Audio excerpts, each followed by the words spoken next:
என்ன 18 பட்டி வந்தாச்சாப்பா? ஏன்னா எனக்கு இது மாதிரி ஆயிரக்கணக்கான பஞ்சாயத்து இருக்கு. லேட் ஆகிக்கிட்டே போறீங்கல்ல.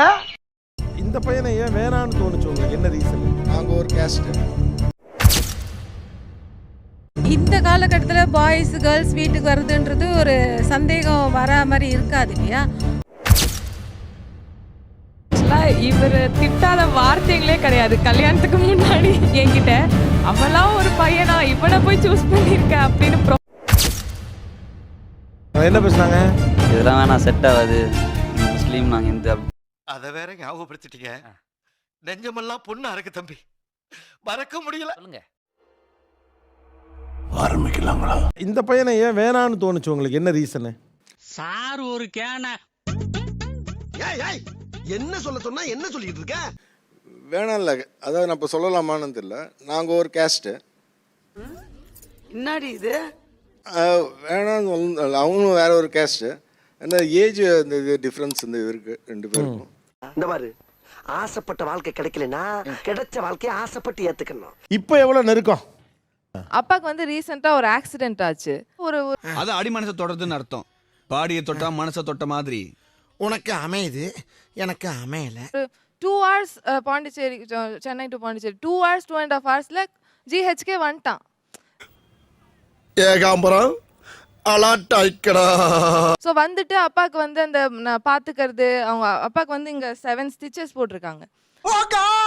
இந்த டைமில் எங்களுக்கு ரொம்ப கஷ்டமாக இருந்த டைமில் கூட எனக்கு கூட நின்னது, அப்பாவுக்கு ஒரு சப்போர்ட்டாக நின்னது வந்து அவன் தான். யார் அவன்? யார் அவன்? எப்படி பார்த்தாலும் நம்ம போயிடான். போட்டு விடணும், வேட்டியெல்லாம் கட்டி விடணும், காலில் முங்கெல்லாம் அடி. இவர் தான் வந்து பார்த்துட்டார்.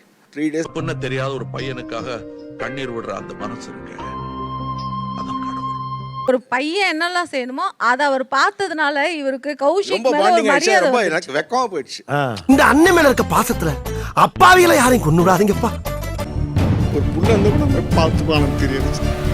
எப்படி எதிர்த்தார்கள்? இன்றைக்கு எந்த அளவு இணக்கமாக இருக்கிறார்கள்? ஆக்சுவலா இவர் திட்டாத வார்த்தைகளே கிடையாது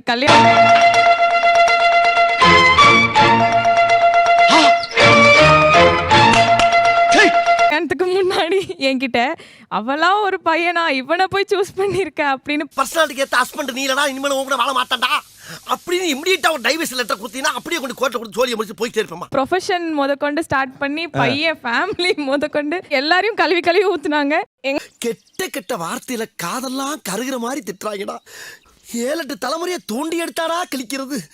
அப்பா அவர் சைஸ் பாருங்க, நான் என்ன அடி வாங்கினேன்னு நீங்களே. நான் தான் சிரிச்சேன். சொல்லிட்டு சரிங்க. அப்படி இல்லை சார், 2 பசங்களையும் நம்ம கஷ்டப்பட்டு தான் வளர்த்துருக்கோம். ஒரு பெரிய அதெல்லாம் நீ சொல்லக்கூடாது. ஏன் சொல்ற நீ? அதெல்லாம் நீ சொல்லக்கூடாது. பொண்ணு டாக்டர் படிக்க வச்சிருக்கேன், இவளை இன்ஜினியர் படிக்க வச்சேன் கஷ்டப்பட்டு.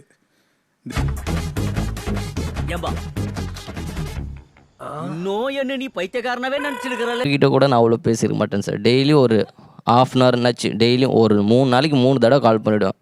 பேசிக்கிட்டு இருக்க சார். ஆஸ்பத்திரியில முடியாம கிடக்குறியா?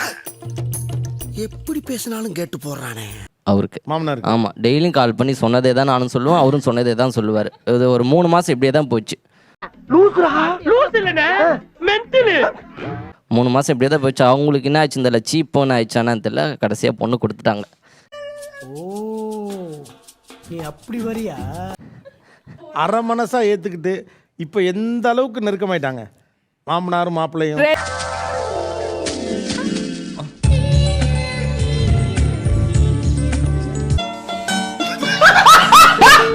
2 பேரும் சார் நைட்டு படுத்துட்டு 2 பேரும் நல்லா பாட்டு பாடிட்டு கச்சேரி நடக்கும் சார் நைட்ல. நானும் வெரி இன்ட்ரெஸ்டிங். காது பத்திட்டியோ 2 பேரும் அமைதியா வாயை மூட்டு தூங்குங்களேன்னா 2 பேரும் நல்லா பாட்டு யூடியூப்ல போட்டுட்டு அதுக்கு பேக்ரவுண்ட் கோரஸ் கொடுத்துட்டு பாட்டு பாடிட்டு அரட்டை அடிச்சிட்டு இருப்பாங்க சார்.